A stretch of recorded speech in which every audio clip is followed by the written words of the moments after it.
older than you? Okay. Oh, thank you.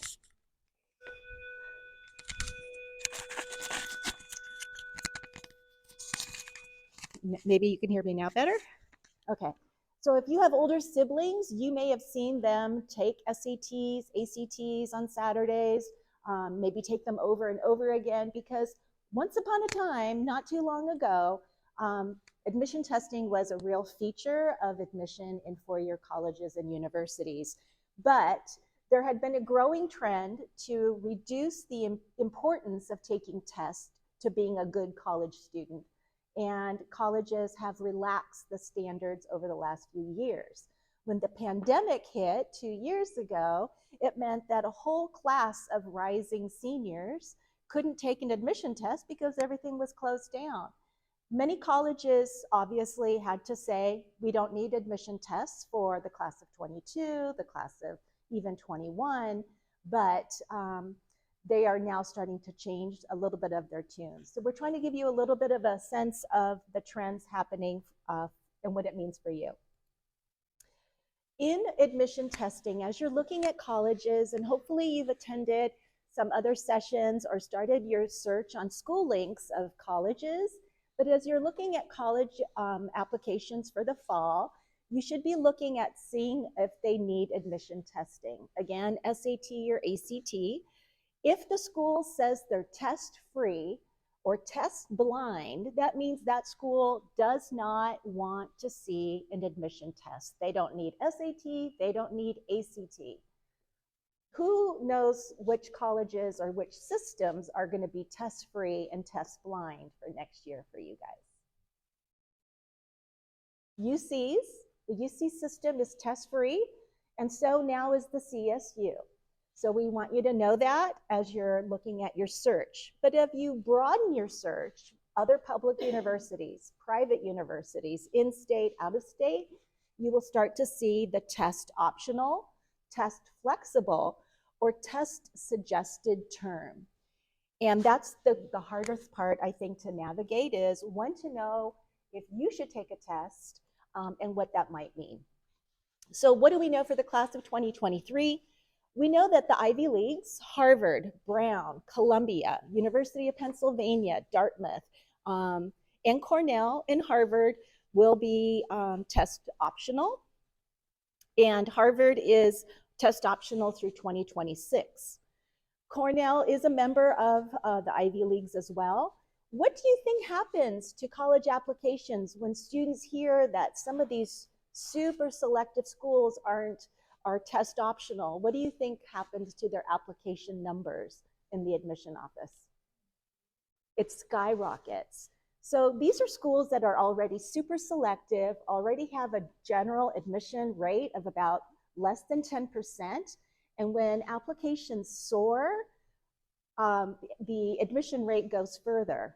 So some of the test optional schools have been reporting that students who submitted a score had a higher rate of admission than students who didn't.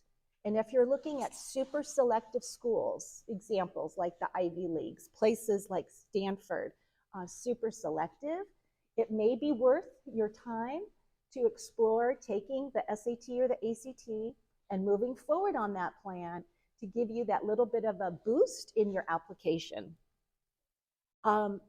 Again, a lot of the super selective schools are reporting that more admission yeses were given to students who submitted test scores versus those that did not, because it provides another angle, another opportunity to show what you know. Certainly your transcript and your rigor of courses in high school and senior year matter and will always matter, but we do want you to know that your test scores could help for certain schools.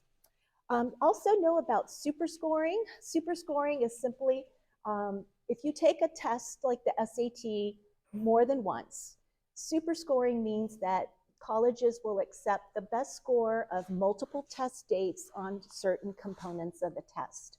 So you do better test one in the reading, and the second time you take the test, you do better in the math. They will take the top reading score and the top math score and combine them, which is called the super score. Who requires the SAT or ACT? Not a lot of schools, but if you're looking at places like MIT next year, they do require that you take the SAT or ACT. Georgetown does. And then I've listed some of the other colleges that are going to require SAT or ACT. And then places like Rice University and UPenn highly recommend that you take the test. Again, test optional, but highly recommended test optional. Some of the Florida schools, as you can see here, are wanting the SAT or ACT too, as well, not ACT too. There's not a test called that. All right, just as a quick overview, the SAT is evidence-based reading and writing and math. The scores are listed here. The smallest score is 200, 1600 is perfect score. And again, 200 to 800 scale value for the reading and scale value for the math. The SAT does not have a writing component. The writing component has gone away, and the price for the SAT is $55. The ACT is a different test. It is 25% English, 25% reading, 25% math, that goes a little bit higher in math than the SAT, covers a little bit more pre-calculus and trig than the SAT, and 25% science. There are a lot of students who worry about the science piece on the ACT, but if you are in the third year science this year, I would not be afraid of it because it's not asking you for random theories or calculations. They're just asking you to read a graph about science and being able to apply the scientific method, kind of a logical sequence of reasoning to answer the science questions here. The ACT does have an optional writing assessment, and you don't need the writing assessment for most schools, so I wouldn't pay for that. And the ACT without writing is $63. It's $88 with it. If you are eligible for free or reduced lunch, or you know of a circumstance in your home, maybe a change of income, change of job, you can apply for free and reduced lunch, and you can get a fee waiver, no cost, to take the SAT or the ACT. Please come to the guidance office and we can help you if you would like that. The SAT and the ACT is given on a regular basis. The ACT, there is a date coming up in June 11th. There is a July test for those of you who wish to take it in July. And then there are dates in the fall for the ACT, the 10th of September, October 22nd, December 10th. February 11th is probably too late for most colleges that need or you want to have a test optional score, but it is provided there for you. The SAT is coming up June 4th. August 27th, October 1st, November 5th, and December 3rd. You generally need to register about 6 weeks before the test is administered, so you can find a test location closer to you. The other night, I was checking ACT dates and locations, and there's no local ACT, but the sooner you register for either test, the closer you can be to home. Claremont High School is a test site for the SAT, so if you are thinking about SAT, do register early so you can test in a familiar environment. It can help you on that bleary Saturday morning when you're getting ready for a test. All right, so what is the general recommendation? As admission testing requirements vary by school to school, you do need to look carefully and see if the program, the college you're applying to will need a SAT or ACT score. There are some scholarships in colleges and some other outside of the college scholarship provider who also often award scholarship based on performance on admission testing. We may not think it's fair, we may not think it's right, but it is what is. And if you want to have an opportunity for that, that's something to consider. Reminder that the UC and the Cal State University system are test-free for the class of 2023 and for the foreseeable future. So if you know you're applying exclusively to UCs and Cal States, you don't need to worry about tests. However, you're still early on this journey looking for colleges. And if you want to keep all your options open, our recommendation will be that you consider taking at least one test, the SAT or the ACT, and see how you do. If you are an aspiring college athlete, the NC2A is something you should be learning about. If you're hoping to play sports in the Division I, Division II bracket in college, then you do need to do the NC2A Eligibility Center. And we plan to have some information about the Eligibility Center coming up soon. The NC2A used to require, as part of the eligibility, that you take an admission test. They have stopped that practice. So NC2A does not need admission testing for the fall of 23. As you're looking at some college applications, maybe you've been looking at that, you will see that some schools will also allow you to submit AP or IB scores for placement purposes. Again, AP and IB is different. It's not an admission test. AP and IB are tests showing your mastery of a subject area, and they can give you advanced credit when you get into college. But in an environment like ours for the last 2 years with the pandemic, many colleges have been asking to see AP and IB scores earlier in the application process as a way to ascertain the level of learning you've got. So just be aware of that. I don't want you to get confused that they're admission tests, but just know that sometimes colleges will ask about that. So should you take both, one or the other? Choose the test that you think is best for you. Again, the SAT is a different test, 2 main components, evidence-based reading and writing and math, and the ACT is a quarter English, math, reading, and science. You do not need to take the writing portion for the ACT. It's just extra money you don't need to spend, but it is available on the menu when you register. If some of you are worried about your performance on the SAT or the ACT, when you register for either test, you can list where you want the colleges, which colleges you want to have them see your score. But if you're nervous about your presumed performance, don't list any colleges right now. Just have the score, and you can see it usually within 2 weeks electronically, and usually they mail the scores home as well. So if you're concerned, you don't need to list a college recipient at the time of registering or at the time of taking the test. You can always send those scores later to the colleges. Historically, colleges have viewed students sending test scores to colleges as a sign of early interest, which can help sometime with admissions.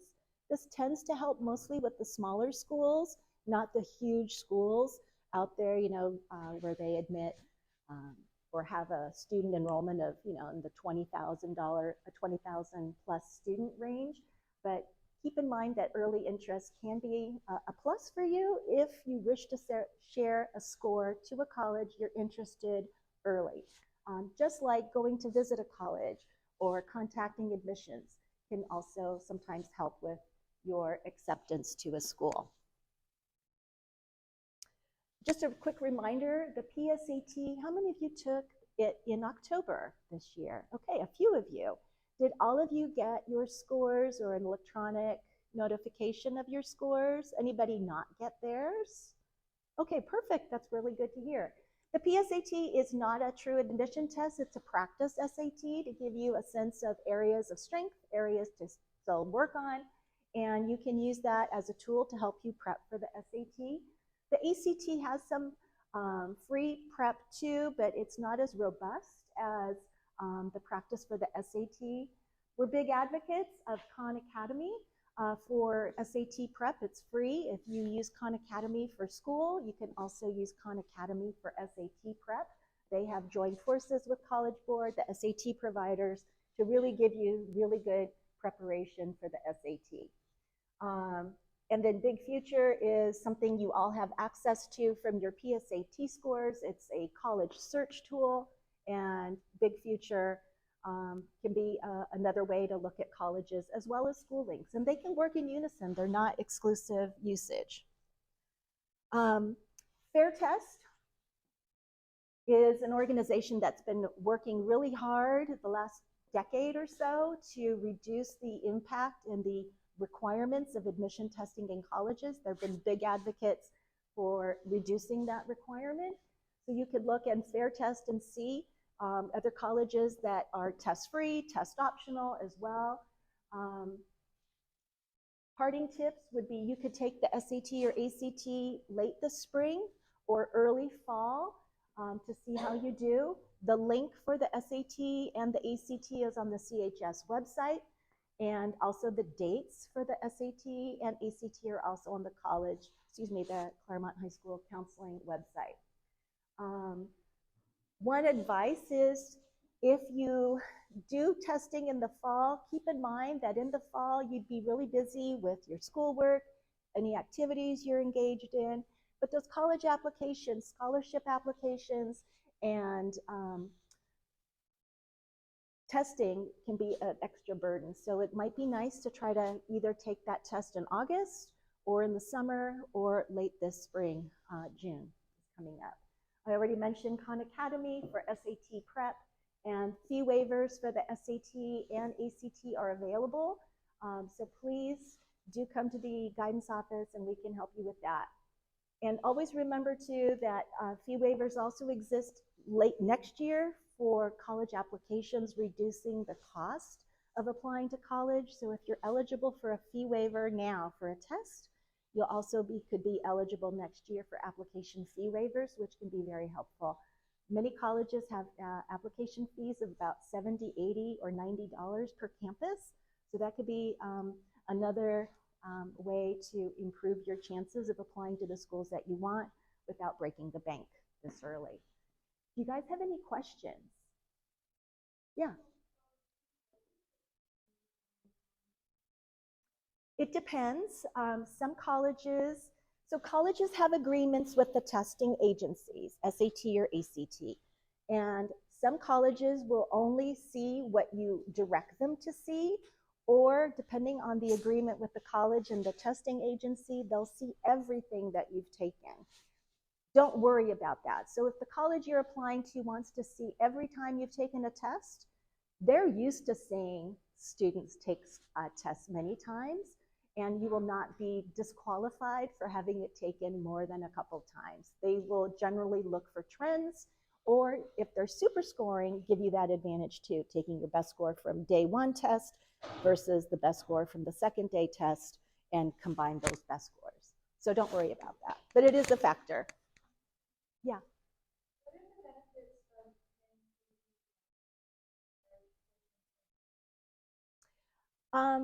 The writing portion used to exist on both tests, the SAT and the ACT. And as the test optional movement has grown, the writing portion has kind of become almost like an antique. SAT jettisoned that antique essay portion last year, and ACT hasn't yet. ACT has a lot of contracts with individual states as part of their mandated testing. California doesn't participate in that. So a lot of states wanted to keep the writing assessment because it's part of their state assessment tool. But I'm not aware of any colleges, we're not aware of any colleges that really need that writing piece for the ACT. But if you want to take it, you're a strong writer, and it can add value to your test, go for it. But it's no longer essential by any college. Once upon a time, colleges really wanted to see that writing component. That is completely vanished. Any other questions? One thing I'm going to add, and it's not an addition, it's just going to piggyback on what Ms. Hebert said. And I know that she mentioned admissions or fees for admissions, but I think that for some students that still kind of washes over them. But I've talked to students recently who kind of made that connection that it costs money to apply to those colleges. When we're talking about admissions fees, we're talking about, yes, you have to pay a fee in order to apply. So again, it makes it that much more important for you to make sure that you let your counselor know that if you do qualify for those fee waivers, you qualify for fee waivers for testing, that would also apply to applications, which you can imagine would add up. That is truly the benefit of you guys learning this now. Because if you know in March, or April, I guess, that you're gonna have to pay for, each application you send, that gives you that much